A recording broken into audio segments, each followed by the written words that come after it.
Hoy tenemos con nosotros a Quimé Molins, a una de las personas que más sabe de un sector que nos apasiona. ¿Cómo estás viviendo esta situación de Venezuela? ¿Qué está afectando? Mi actual jefe, Jay Mintzmayer, pues me contactó preguntándome un poco quién era y qué hacía con mi vida.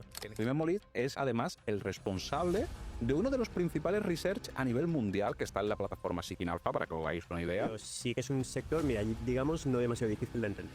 También meto bastantes horas es en analizar, por ejemplo, plataformas específicas de...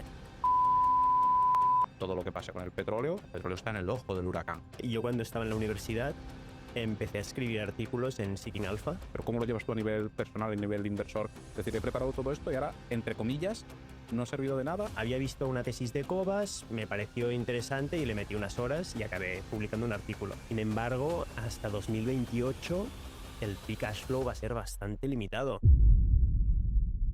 Bienvenidos a un nuevo episodio de Insiders, el podcast de locos de Wall Street. Hoy tenemos con nosotros la suerte de tener a una de las personas que más sabe de un sector que nos apasiona en Locos de Wall Street, ya lo sabéis, que es el sector del shipping. Hoy tenemos con nosotros a Quimé Molins. Quimé, ¿qué tal? ¿Cómo estás?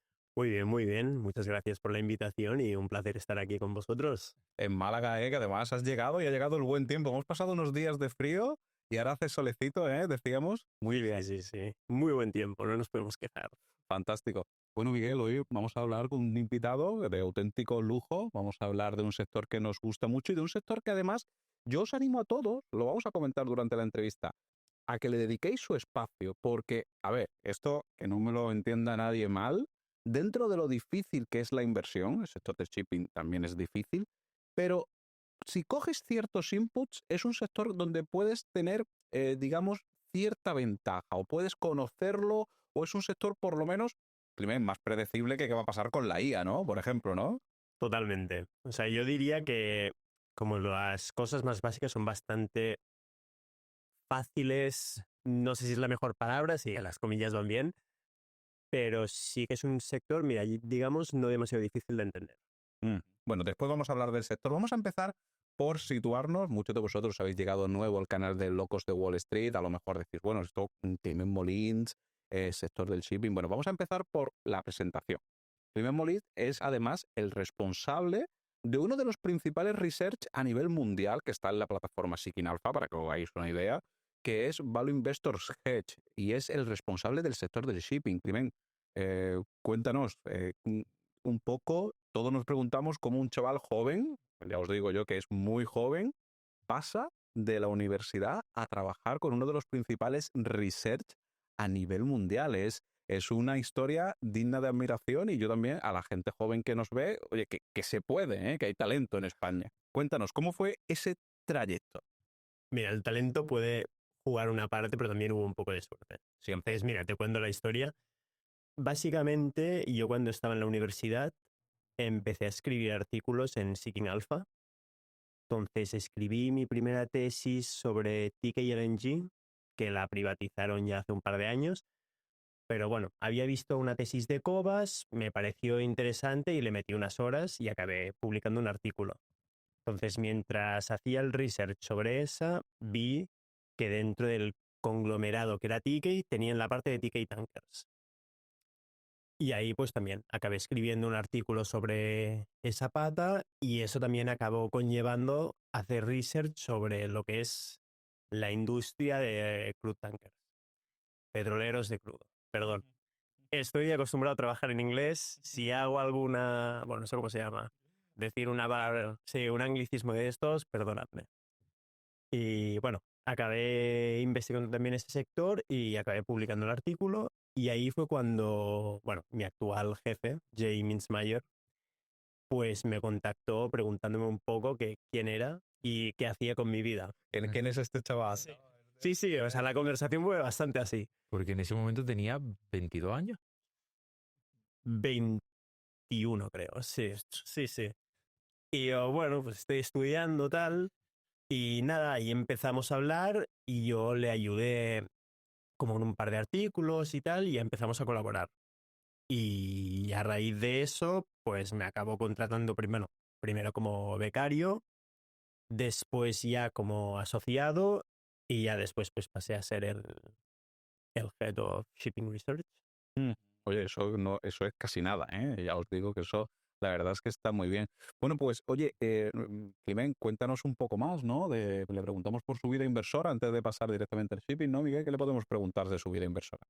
Pues sí, pues ¿cómo era tu cartera personal antes de empezar en ese mundo del shipping? ¿Ya manejabas todas las empresas de ese sector o ibas a sectores más fáciles de entender, no? Mira, la primera acción que compré, si no recuerdo mal, fue CaixaBank justo después del Brexit.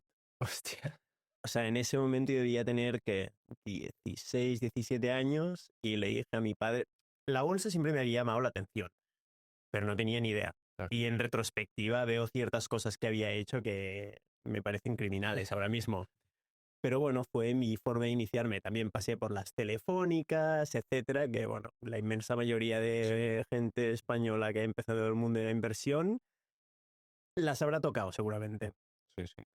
Y sí que a medida que pasaba el tiempo, pues fui adoptando, podríamos decir, una perspectiva más value, pero no tenía un porcentaje muy representativo de la cartera en shipping. Hasta que una vez empecé a publicar los artículos en Shipping Alpha, a meterle más horas, etcétera, y a que Jay me contactara, entonces me pidiera como, oye, ¿te interesaría como que colaboráramos, tal? Eso implicaba meterle más horas a shipping. Y ahí es pues cuando acabé cogiendo, podríamos decir, la convicción en el sector. Porque para la gente que no lo siga, 2019, especialmente después del 20, shipping dio una oportunidad, Muy buena, sí, muy, muy buena. muy buena, muy buena. Que yo, la pregunta que tenía, Climene, para ese inversor que todavía invierte en negocios más aburridos, ¿no? En, pues, no sé, Rail, o sea, que está un poco alejado de la IA y demás, y quiere iniciarse en el sector, ¿por qué este sector es interesante y por qué puede ser un sector que te guste a nivel de la formación? A ver, para la gente que invierta en sectores, llámalos aburridos o más o menos volátiles, Sí, no se lo recuerdo. no es que no lo recomiende, pero hay que ir con cuidado. O sea, hay que saber dónde nos metemos. Shipping es extremadamente volátil y eso puede ser o muy bueno o muy malo. Claro, o sea, hay gente que psicológicamente le cuesta pues ver que la cuenta puede perder, yo que sé, un 10% en 2 días. Shipping puede que no sea el sitio para ti. Sin embargo, si estás dispuesto pues a pasar a través de la volatilidad, es un sector donde puedes generar retornos interesantes. ¿Por qué? Pues porque es un sector bastante nicho.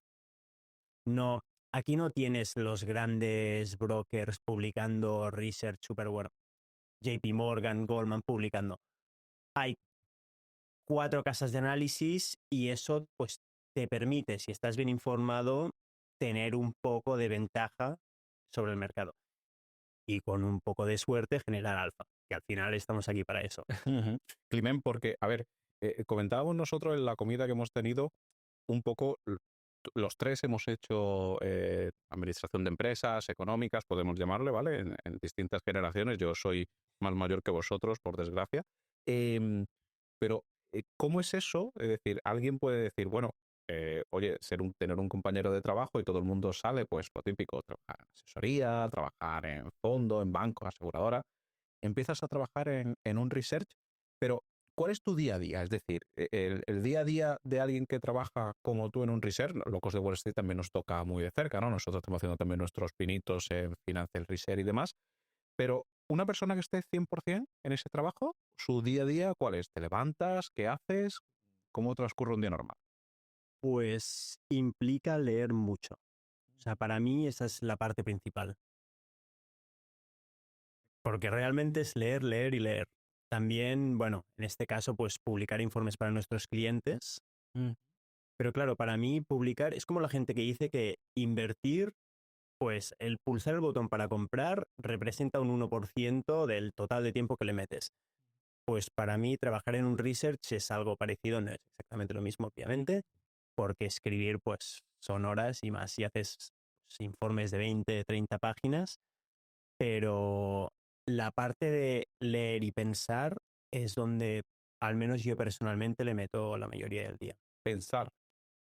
Sí, y como Analizar, ¿no? No analizar, pero pensar dónde puedes estar equivocado. Mm, Como buscar agujeros en tus tesis y ver qué puede ir mal o por qué algo no ha salido bien. A mí algo que me gusta hacer es, vale, este año pues he fallado en eso y en eso. ¿Por qué? ¿Por qué me equivoqué? Y oye, si lo puedo evitar en un futuro, pues mejor que mejor. Y otra cosa donde, bueno, también meto bastantes horas es en analizar, por ejemplo, plataformas específicas del sector marítimo, en este caso como Clarksons. Pues ahí hay un montón de datos, pues, yo qué sé, bajártelos, arreglarlos un poco y mirar pues qué puedes encontrar. ujú. Qué interesante. Bueno, tú estás diciendo, y vamos a entrar ya, si te parece, en la parte más relacionada con la inversión del sector. Estás hablando que analizas qué ha podido salir mal en una tesis, ¿no? Pero al final creo que es un sector, como pasa con las materias primas, donde también estás muy expuesto a sucesos geopolíticos. Y si algo tenemos ahora hasta en la sopa es eventos geopolíticos. ¿Cómo llevas eso? Es decir, ¿cómo llevas tú la parte de decir, bueno, a lo mejor alguien podría decir que eso le pasa a todos los sectores, pero yo creo que a algunos más y otros menos. ¿Cómo llevas tú esa parte de decir, yo analizo todo esto, hago mi tesis, tal, tal, tal, y de repente hay un conflicto? Venezuela, Irán, hemos tenido Mar Rojo. Ahora hablaremos de esos conflictos, cómo afectan. Pero ¿cómo lo llevas tú a nivel personal y a nivel de inversor? Es decir, he preparado todo esto y ahora, entre comillas, no ha servido de nada, o sí sirve, o se altera, llamémosle.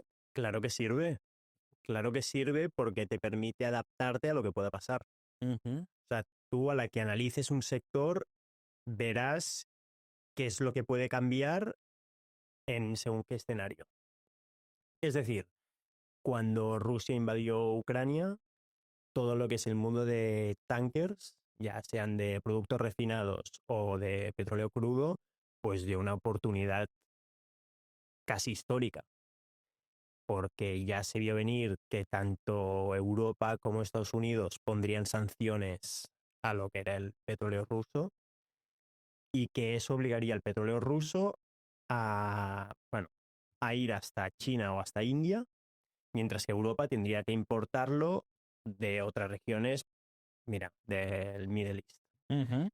Entonces, la distancia que tenían que recorrer los barcos, tanto de Europa, bueno, del Golfo Pérsico a Europa y de Rusia a China y a India, era mucho mayor que antes.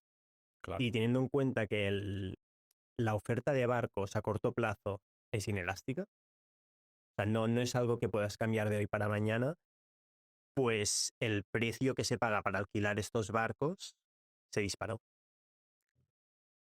Ujú. Vamos a hablar precisamente de esos eventos geopolíticos, porque como decimos, hay muchos, ¿no? Miguel, ¿por cuál quiere empezar? Venezuela. Hombre, hay aquí para elegir, ¿eh? Además con mis Ganáis. no nos vamos a aburrir, porque yo, si te parece, antes de entrar en eso, yo te voy a preguntar algo que es una obviedad, ¿no? Y vamos a pasar muy rápido, pero yo lo que quiero es que se haga una idea el espectador de cómo es invertir en un sector tan bonito como el de shipping. Hemos estado, además, comiendo con Edgar y es un sector que se ve que os apasiona, a mí también me gusta. Voy a decir una obviedad. Tienes que estar también muy al tanto de lo que pasa en geopolítica. El que invierte en Netflix quizá no, pero tú sí. Sí, tenemos que estar bastante al día. Vale. Y Aleix Amorós, que ya lo conocéis bien, nos ayuda bastante. Se ayuda bastante. ¿Por cuál quiere empezar, Miguel? Hombre, yo creo, Climen, que el evento más reciente que más ha influenciado ha sido la situación de Venezuela y Trump, que prácticamente, no sé, tú hablando, se me acordaba de que Trump nos puede cambiar la tesis en un momento. Y no sé si cómo estás viviendo esta situación de Venezuela, qué está afectando. A ver, es una situación muy interesante porque tiene varias patas. Entonces, cuando capturaron a Maduro, es cuando la situación estalló en los medios internacionales. Pero la presión ya había estado subiendo porque los americanos habían incautado un par de barcos justo en las costas de Venezuela. Entonces, bueno, la historia es un poco larguita. Cuando se pusieron sanciones a Rusia por la guerra de Ucrania, los rusos y sus compradores de petróleo empezaron a comprar barcos viejos de a partir de 15 años que no han mantenido nada bien desde entonces para transportar ese petróleo y saltarse las sanciones internacionales. Vale. Los gobiernos occidentales pusieron esos barcos en listas de sanciones. Pero hasta hace poco no se... O sea, había poco enforcement. Realmente no se perseguía demasiado. Sí que no tenían acceso al sistema de dólares, pero bueno, se apañaban. Estados Unidos, capturando los barcos, está mandando un mensaje. Y ahí sí que la ineficiencia en esta flota paralela, que en inglés se llama Dark o Shadow Fleet, pues va a subir bastante. La presión estaba subiendo por ese lado con los americanos incautando barcos. Entonces, capturan a Maduro. Ahora tendremos que ver si eso conlleva un cambio en la política de Venezuela. Cuando pasó esto ya salió todo el mundo a decir, ahora la producción de Venezuela se disparará, volverán a producir millones de barriles al día, etcétera, etcétera. Bueno, eso lleva años. No es tan fácil. No es tan fácil. Seguramente sí que la producción puede subir unos cientos de miles de barriles al día en 6 meses, un añito. Bien, bien. Porque en Venezuela hay varias cuencas. O sea, hay varias zonas donde tienen petróleo. Algunas necesitan muchísima inversión en infraestructura y tienen un break-even bastante alto, mientras que otras son un poco más como el shale americano. Vale. Un poco más, sin serlo. De ahí sí que podrían sacar algo más. De las partes donde se requiere inversión, eso va a tardar años y años. Entonces, bueno, para la gente que espere una subida repentina de la producción de Venezuela, pues creo que tengo malas noticias. Sin embargo, lo que está pasando sí que afecta a los tankers, porque como decía, ahora Venezuela seguramente pasará a usar la flota convencional, es decir, barcos no sancionados, y eso es positivo pues para ese lado de la flota. Claro, porque aquí parte de la tesis también, en este caso, después explicaremos, ¿no? A lo largo de la conversación, digamos, quedará explicado que a la hora de estudiar el sector del shipping es muy importante saber, como tú decías al principio, hay que saber ciertas cosas. Una de ellas es que hay varios subsectores, está referido a tankers, porque hay 3 subsectores, ¿no? O podemos decir que más, ¿no? Está el sector del tanker, que transporta todo lo referente a precisamente derivados del petróleo, llamémosle, ¿no? Gasolina, refinado, sí. Podríamos decir así, para que el espectador que no sabe. Está también la parte del dry bulk, que es materias primas. Exacto. ¿Vale? Y la parte de contenedores. Después podemos entrar de otro, de energía, el LNG. Sí, el LNG, el PG, sí, hay varias. Sí. Pero grosso modo, las principales podrías decir que son esas 3. Vale. Y ahora mismo, llamémosle, pueden haber eventos geopolíticos que afecten a estas 3. Es decir, todo lo que pase con el petróleo está en el ojo del huracán. Todo el mundo está diciendo qué va a pasar con el petróleo. Estamos en un nivel bajo, pero puede bajar aún más. En este sentido, ¿cómo lo estáis viendo vosotros de este Value Investor Hedge o en tu caso, el precio del petróleo? ¿Te atreverías a hacer una estimación o en vuestras quinielas qué está entrando, qué puede pasar con el precio del petróleo? Es de los más complicados. Hay pocos mercados más difíciles de predecir que el de petróleo. A corto plazo sí que parece que hay exceso de oferta. A mí me parece innegable. El año pasado el mercado se aguantó porque China se dedicó a aumentar sus reservas estratégicas de manera muy significativa. Si eso no hubiese pasado, seguramente hubiésemos tenido el petróleo ya el año pasado sobre los 50. Varios analistas esperan que los chinos sigan pues importando más petróleo del que consumen, pero eso tiene un límite y no es sostenible. Entonces, tarde o temprano el mercado tendrá que sufrir y al final es un sector cíclico. Para que haya buenos años tienen que haber malos años. Siempre. para bien o para mal, venimos de varios años que han estado bastante bien. O sea, 2022 y 23 estuvieron razonablemente bien. 24 también bastante bien. 25 ya un poco más flojo. 26 yo creo que será flojito. 27 ya veremos. Entonces, claro, el otro lado de la moneda es la geopolítica puede afectar esto. Claro. Paz en Rusia sería negativo. Bueno, o sea, son mis opiniones, ¿eh? Ya sabéis. Sí, en estos temas todos nos podemos equivocar. Pero paz en Rusia seguramente sería negativo. Guerra en Oriente Medio sería positivo para el precio. Esperemos que no pase, pero es una Está ahí. posibilidad. Estamos viendo lo que está ocurriendo en Irán, etcétera. Y bueno, lo de Venezuela es, yo diría, ligeramente negativo para el precio. Pero el impacto, como ya hemos comentado antes, no es significativo, especialmente a corto plazo. Vamos a analizar, si te parece, más impactos en otras situaciones geopolíticas. Miguel, también teníamos aquí nosotros apuntada precisamente algo que ha sido muy, muy referente, ¿no?, en años anteriores, que es todo lo has citado, ¿no?, el conflicto referente a Canal de Suez, etcétera. Esa situación, ¿cómo la estáis viendo? ¿Cómo la estáis analizando, monitoreando? Y yo quiero, Climent, si te interrumpo, que no solo la analice ahora, sino lo que ha venido pasando con la amenaza de cierre que hubo, cómo podía afectar al precio del petróleo si sube, si baja, qué pasó allí en el canal de Suez. A ver, el canal de Suez ha sido bastante interesante. Porque, bueno, después del ataque terrorista de Hamas a Israel y de la guerra que eso acabó conllevando, pues los hutíes, que son un grupo terrorista paramilitar, aquí hay gente que lo llama de distintas formas, de Yemen, empezaron a atacar barcos que transitaban por el Mar Rojo. ¿Y qué pasa? Que para llegar al canal de Suez tienes que pasar por el Mar Rojo antes. Entonces, si tú no puedes transitar el Mar Rojo, el canal de Suez queda fuera de juego. ¿Por qué es importante el canal de Suez?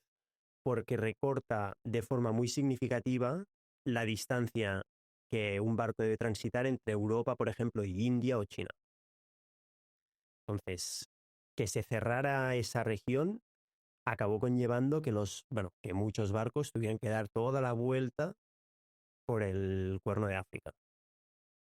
Y eso, bueno, fue positivo para los barcos porque, como he comentado antes, si no recuerdo mal, pues al final tú no puedes incrementar la oferta de barcos a corto plazo, la demanda sigue siendo la misma, es decir, el precio sube.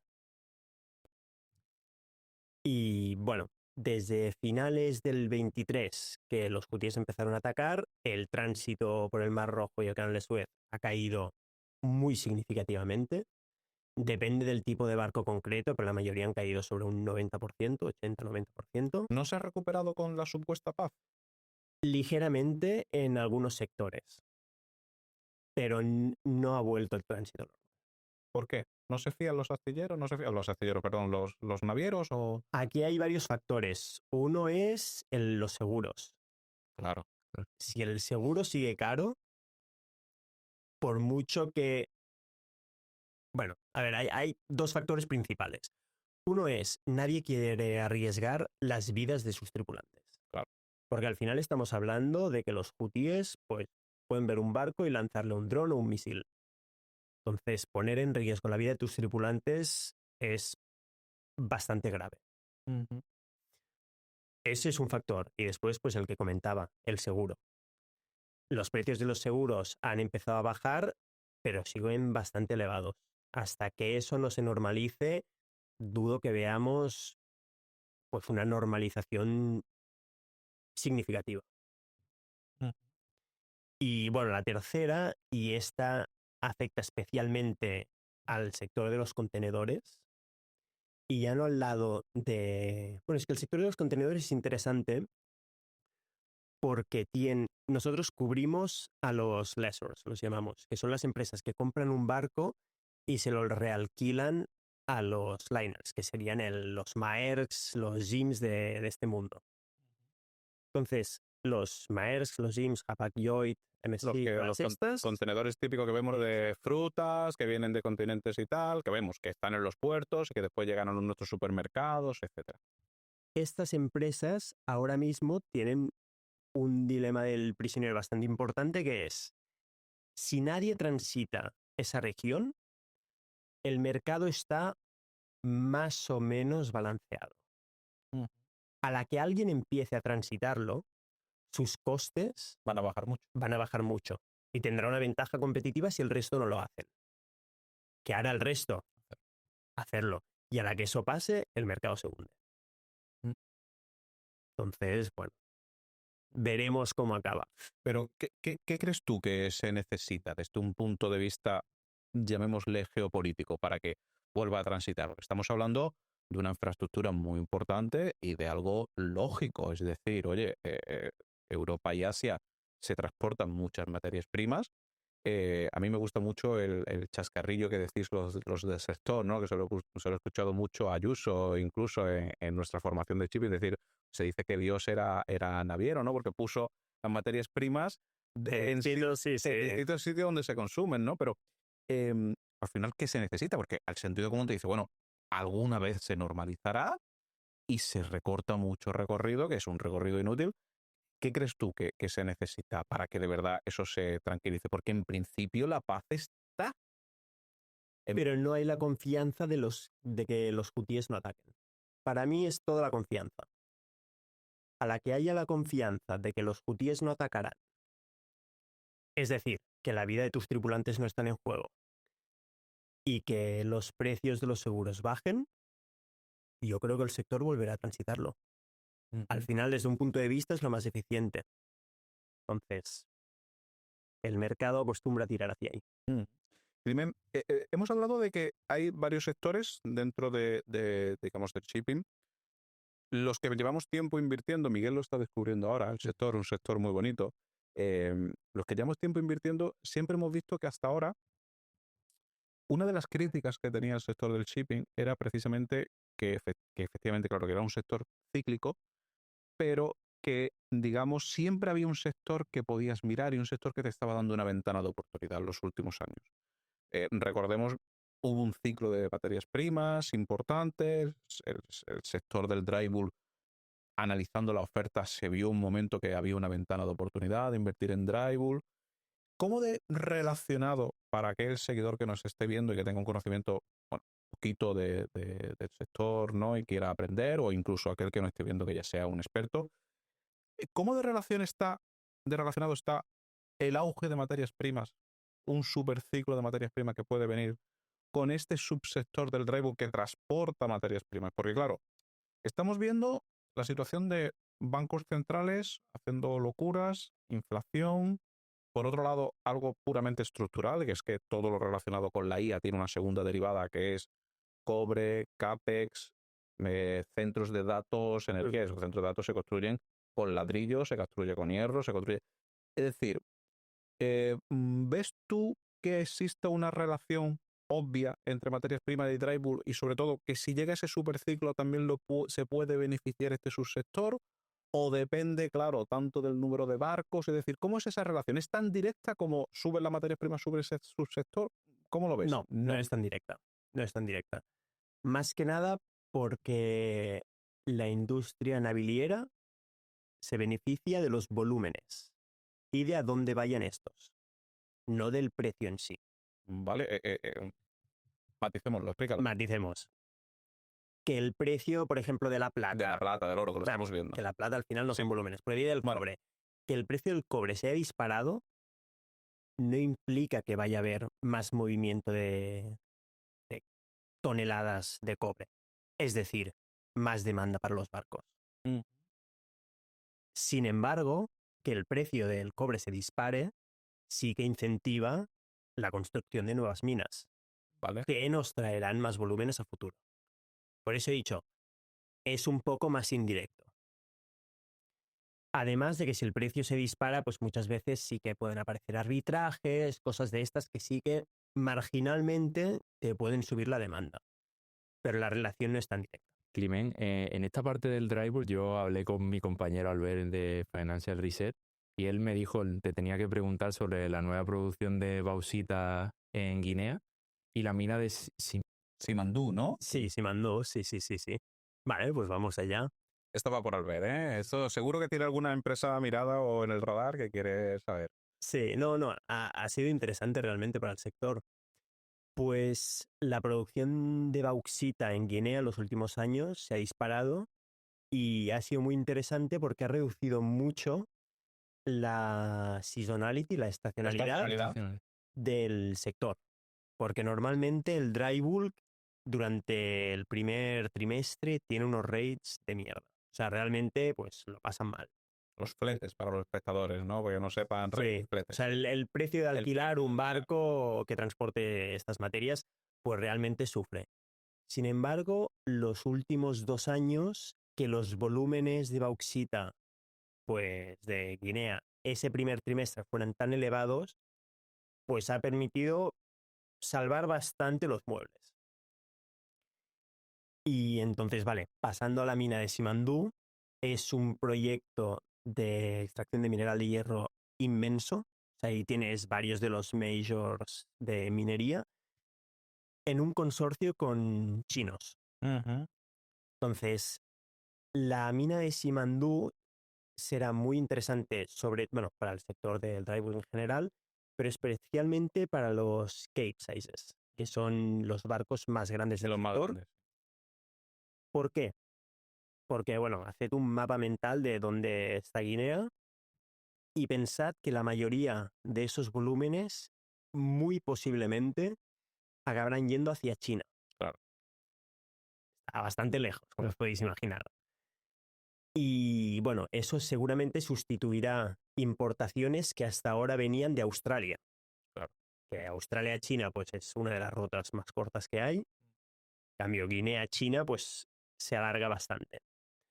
Hay gente que dice que seguramente no pasará y yo creo que es muy probable que pase, como mínimo pues, en una proporción bastante elevada, porque desde un punto de vista estratégico los chinos han demostrado que están dispuestos pues, a pagar un poco más y tener la autonomía que tendrán pues importando un proyecto que es suyo. Claro. Que importando de Australia, que en según qué situaciones pues podría decidir cortar el grifo.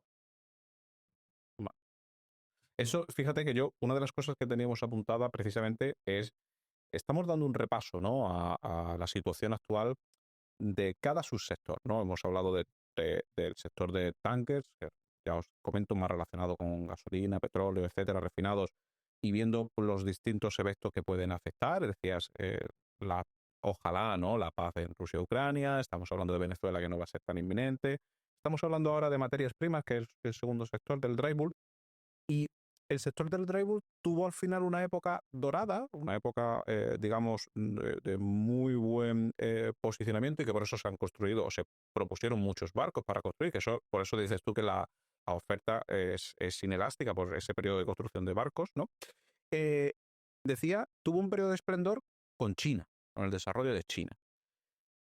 ¿Cómo ves la situación? Es decir, ¿es algo que tenéis vosotros monitoreado? Decir, oye, tenemos que ver cómo está la situación económica en China, porque China es un país que se tiene que seguir industrializando, mejorando. Está India, que también está cerquita. ¿Lo seguís de cerca? ¿Qué opinión tenéis? A ver, China del 2000 hasta el 2015, si quieres, fue, podemos decir, el motor de la economía mundial. Consumió especialmente el polo de consumo de materias primas. Eso iba a decir, consumió toda la materia prima casi que existía, ¿no?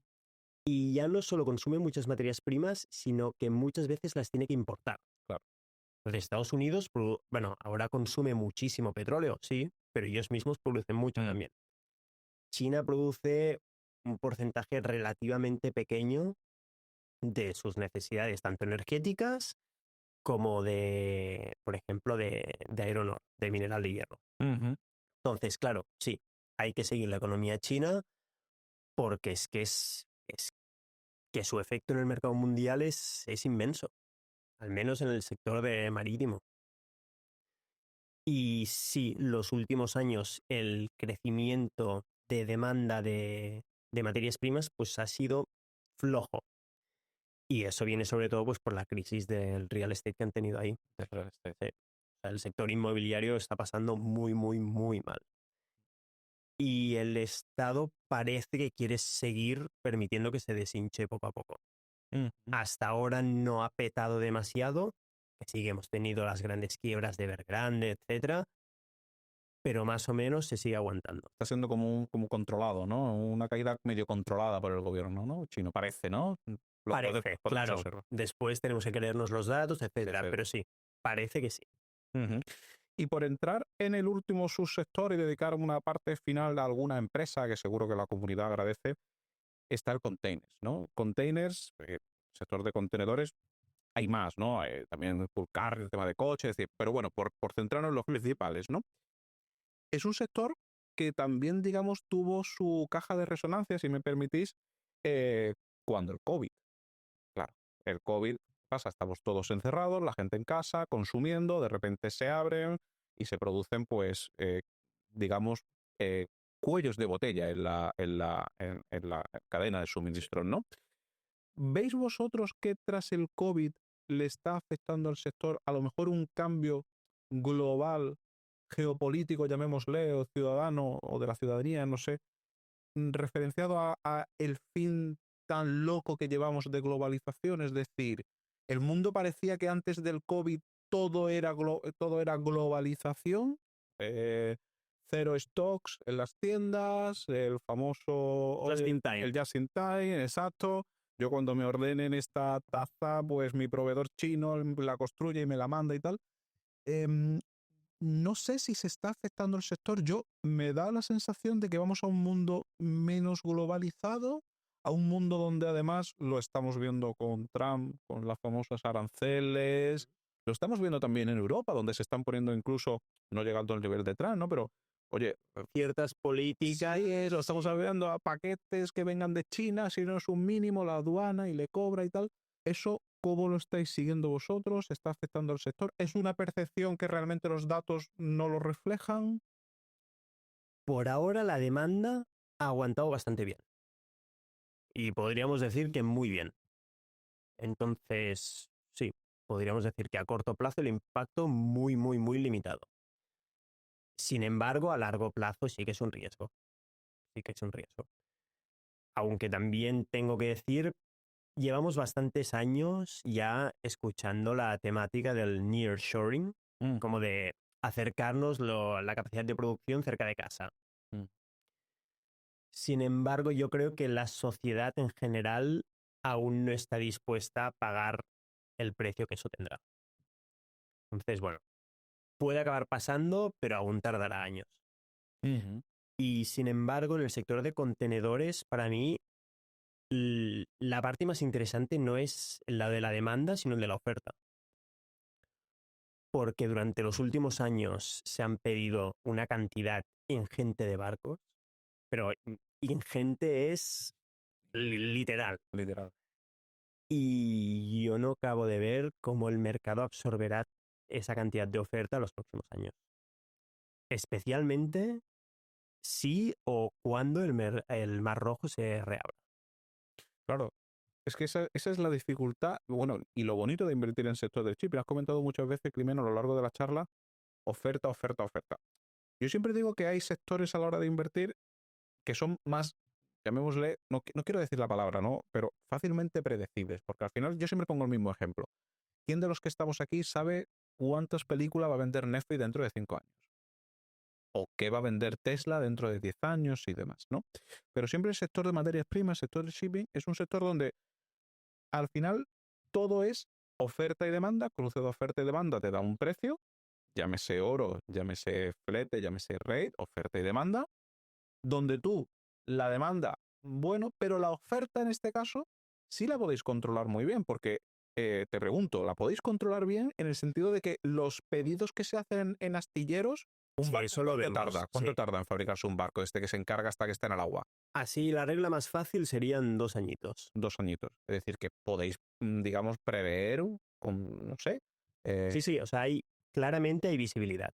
Y entonces eso es uno de los factores que a mí me gustan del sector de las navilieras. Sin embargo, tenemos que tener en cuenta que pequeños cambios, tanto en la demanda como en la oferta, pueden tener un impacto muy grande en el precio de los fletes. Entonces, sí, tenemos visibilidad, pero siempre hay que estar dispuesto a todo, llámalo, Claro. y dispuesto a adaptarse. Porque pequeños cambios, eso, resultan en una volatilidad significativa. Oye, Climent, yo tenía una pregunta que al final hemos comentado al principio de la charla de que los eventos geopolíticos influencian mucho a este sector. Oye, ¿qué está pasando China, Taiwán, Estados Hostia. Unidos, las sanciones, las posibles sanciones que se puedan poner? ¿Cómo afectaría eso a tu sector? Bueno, si pasa algo con China y Taiwán, creo que esto sería... Mejor no lo pensemos, ¿no? Sí, sería un problema. Y ya no solo para la inversión. O sea, Ya. el nivel de vida que tenemos como sociedad, bueno, claro, también depende del escenario que barajemos. Porque al final China se mueve por Taiwán. ¿Qué hace Estados Unidos? Claro. ¿Qué hace Europa? Claro. ¿Qué hace Japón? ¿Qué hace Corea?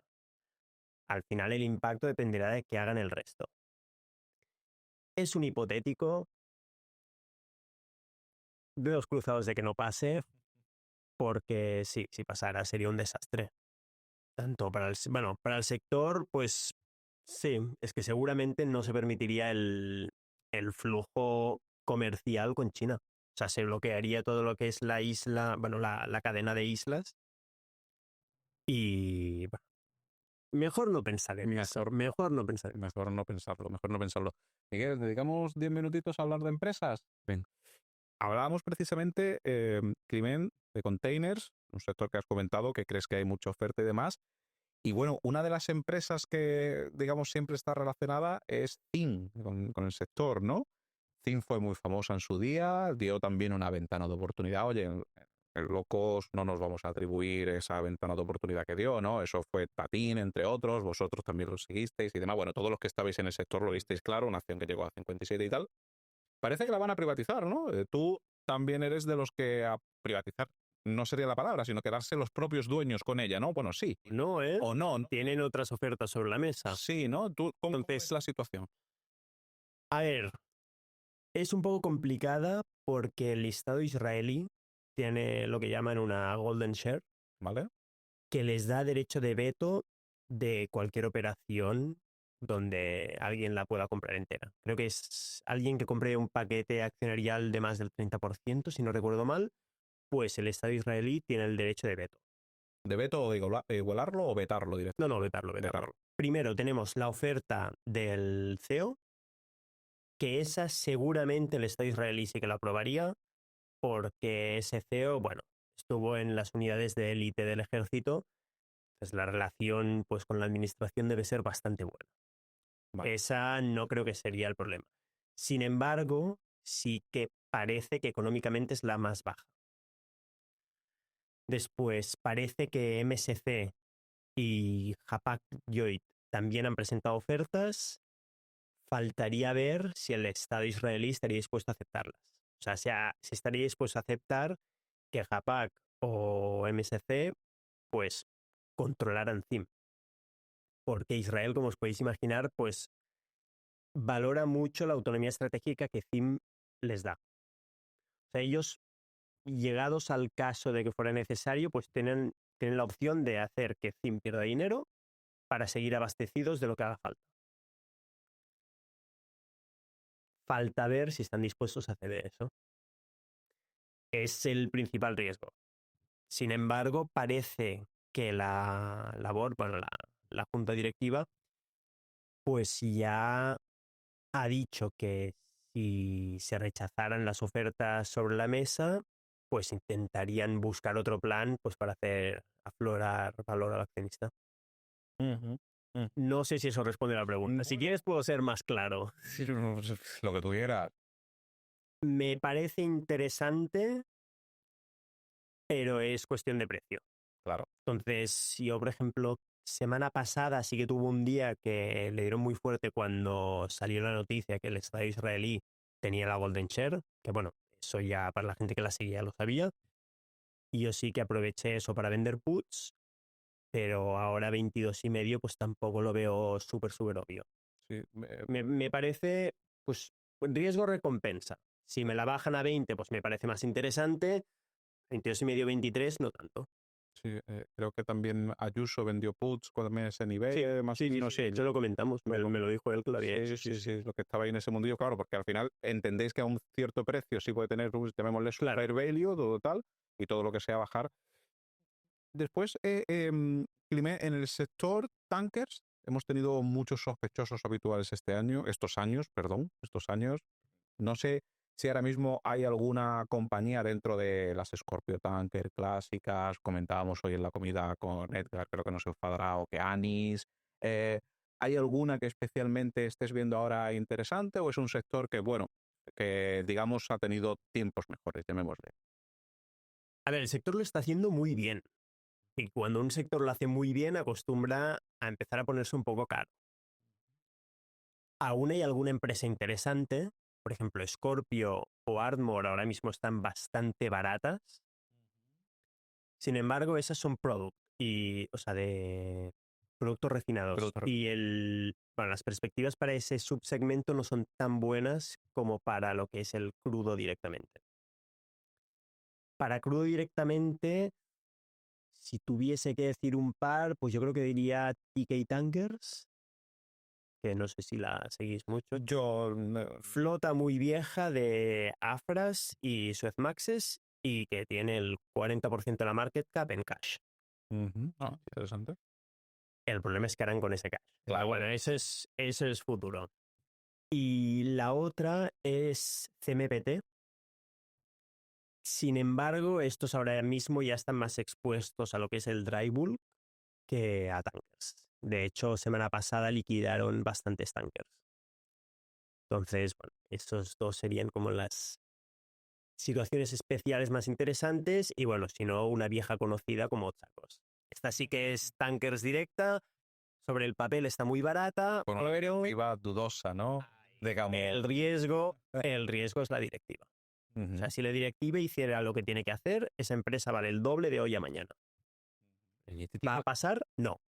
en este tipo de sectores hay muchas directivas que son muy piratas, ¿no? O sea, Por eso de naviera. Sí. Por eso shipping. Sí, sí. Y es que realmente, o sea, solo que mejoraran el mensaje que dan a los accionistas, pues subirían significativamente, porque muchas veces los accionistas no saben qué esperarse de este tipo de empresas. Entonces, bueno. Pero, Sí, yo fíjate que lo iba a comentar en la comida. Yo creo que si un día grabáramos estas comidas, no sé si tendrían hasta más éxitos, porque yo creo que sí, ¿eh? tendría que el podcast, ¿no? Que al final yo creo que también gran parte del problema que se genera en el sector es que, claro, a ver, hablamos de directivas que son buenas operadoras, operando, y directivas que son buenas para el accionista, y no siempre está relacionado. Y yo, desde mi perspectiva, que no soy tan experto como tú, o como Edgar, o como Ayuso, hemos filado, ¿no? Y demás, eh, yo lo que veo es que muchas veces estas directivas toman medidas como a lo mejor, oye, pues vamos a pedir financiación para comprar tantos barcos, y vosotros veis, joder, esto nos ha machacado. Pero a lo mejor es bueno para la compañía, malo para el accionista. Esto se da, porque yo muchas veces veo que le tenéis miedo, entendedme, a ver qué van a hacer esta gente con el cash. A ver qué van a hacer. Porque muchas veces para vosotros a lo mejor lo más obvio es quitar deuda, recomprar acciones, repartir dividendos, famoso de MNM, para hacer con la caja y tal. para mí, todo depende del precio al que cotice la acción. Claro. O sea, si tú, por ejemplo, muchas veces miramos a lo que es el Net Asset Value, el NAV. Nada. Si una empresa cotiza 30% del NAV, el coste del equity, o sea, el equity, ¿cómo lo llamáis? Sí, patrimonio. Sí, no, pero el coste, o sea, como el implied cost of equity. sí, el coste de la acción, o sea, la rentabilidad. La parte de equity del WACC, ¿no? Del coste. O sea, el coste que implica cotizar al 30% del NAV es muy alto. Y es, voy a decir así, imposible que lo generes comprando nuevos barcos. Claro. Entonces, si tú cotizas al 30%, lo único que puedes hacer es vender barcos y recomprar acciones. Claro. O reparte dividendos y al final eso hará que se estruje, digamos, el descuento. cotizando estos descuentos que sí, que quieres seguir siendo una empresa operativa, etcétera. Pero desde un punto de vista financiero no tiene ningún tipo de sentido. Entonces, sí, en ese sentido, pues hay cosas que yo no entiendo. Dejémoslo así. Que siguen, bueno, después hay los intereses ocultos. Claro. Que es la parte de las fees, de que si compramos barcos, pues podemos sacar un 1% por aquí y después sacaremos, yo qué sé, $1,000 al día de, bueno, fees. Sí, costes entre empresas. Sí, del grupo, etcétera. Porque claro, un ejemplo de eso, y ya que estamos cerrando con empresas, ha sido históricamente en MM, donde ha sido una acción muy comentada por toda la comunidad, donde una acción que ya se ha convertido, quizás digamos que no se sabe ni en qué subsector encuadrarla, quizá, ¿no? Porque al final pues tiene todos los palos. Y siempre vosotros, digo vosotros los que habéis seguido el sector, ¿no?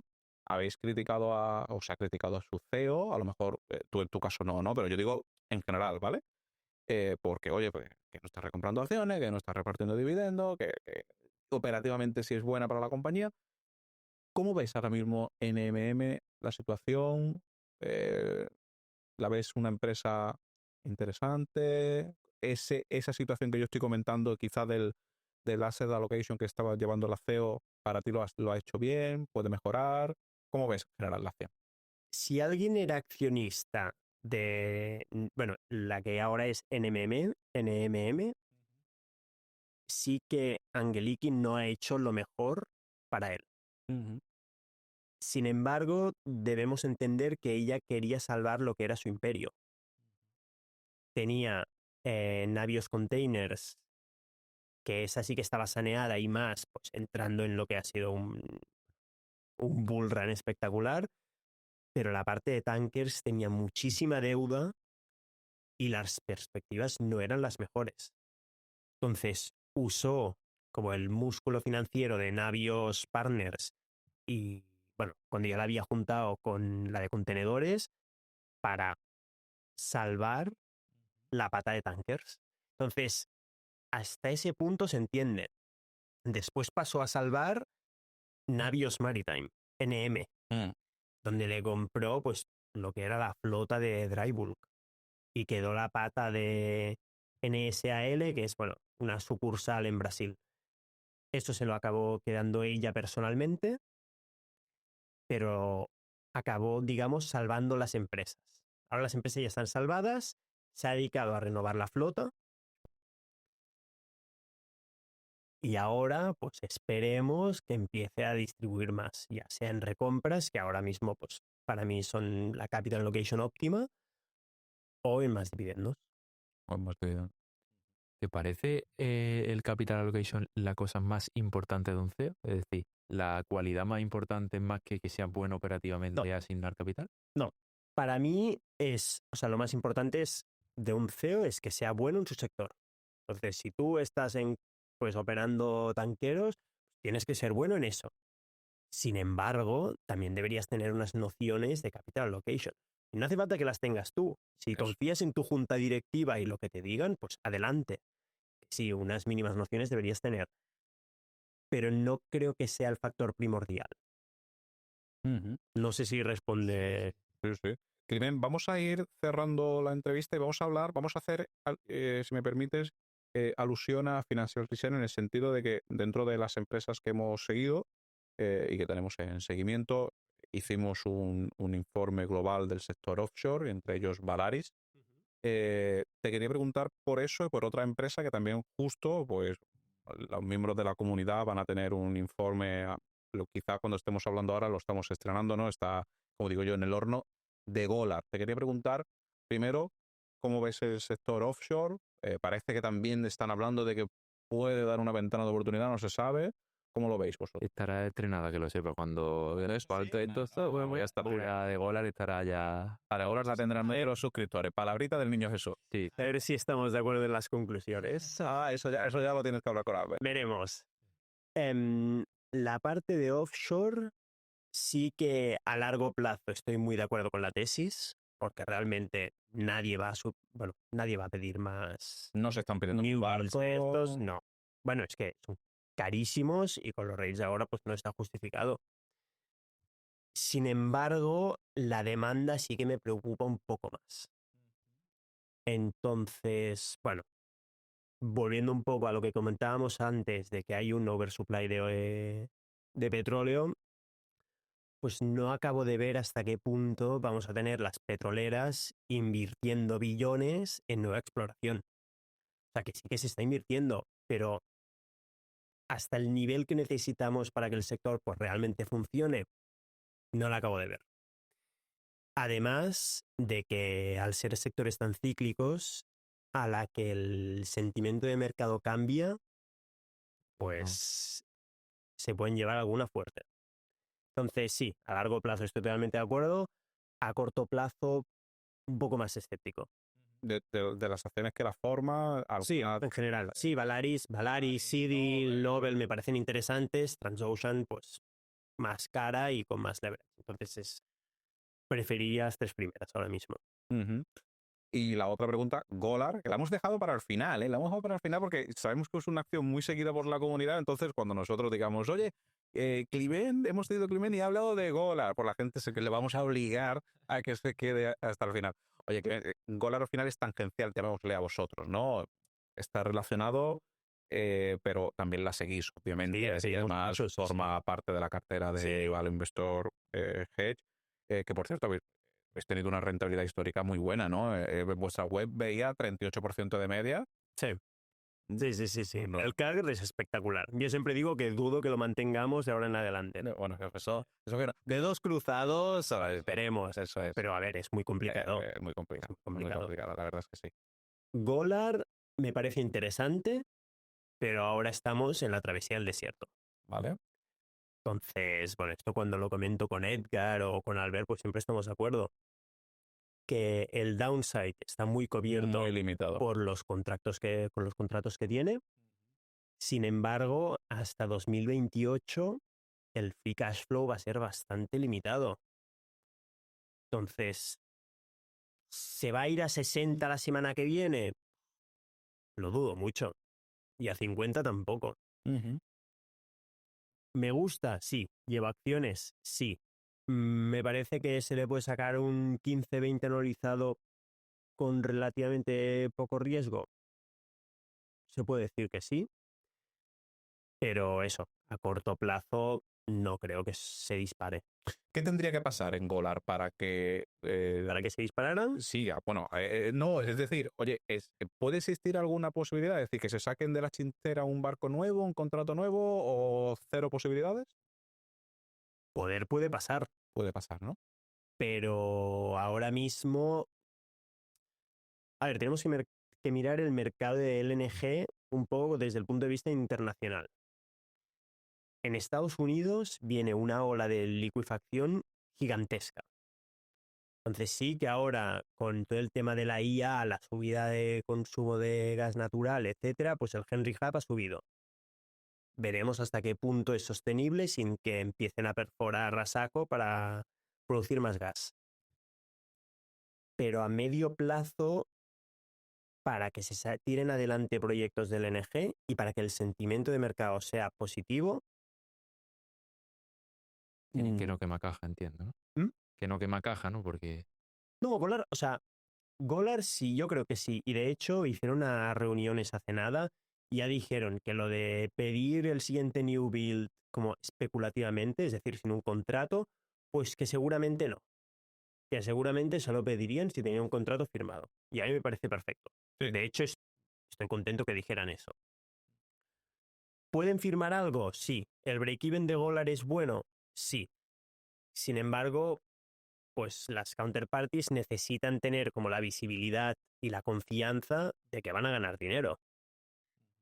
Entonces, bueno, sí que en los últimos meses yo creo que el sentimiento de mercado para el NG ha bajado un poco. Sí, yo creo que coincido ahí. Vamos, yo no soy experto como vosotros, pero que Golar eso tiene el trance muy capado. Y que volviendo, que hay proyectos que tienen muchísimo sentido, ¿eh? El de Cosmos, en GTA, pues sustituirlo por un barco más grande, podría pasar. Sin embargo, no creo que pase a corto plazo. Pero siempre hay proyectos que tienen sentido. Entonces, sí, yo creo que a medio plazo habrá más proyectos. No tengo ni idea del timing. Sí, esto es una cosa, bueno, como hemos comentado muchas veces, ¿no? Que Golar tiene muy buenas perspectivas, pero el timing es el... Y al final comentábamos en la comida que es su CEO y demás se desespera, ¿no? Y ha comentado incluso, bueno, amenazado, no sé si la palabra es amenazado, ¿no? Estoy entrecomillando para los que no nos están escuchando, con hacerla privada, pero pocas posibilidades a eso, ¿no? No se sabe. Veremos. Y que repito, Golar me parece interesante ya con los proyectos que tiene. Sí. El precio al que cotiza ahora, pues yo creo que está justificado con esos proyectos. Si consiguen algo más upside para nosotros. Pero eso, yo no contaría necesariamente con ello. Al menos a corto plazo.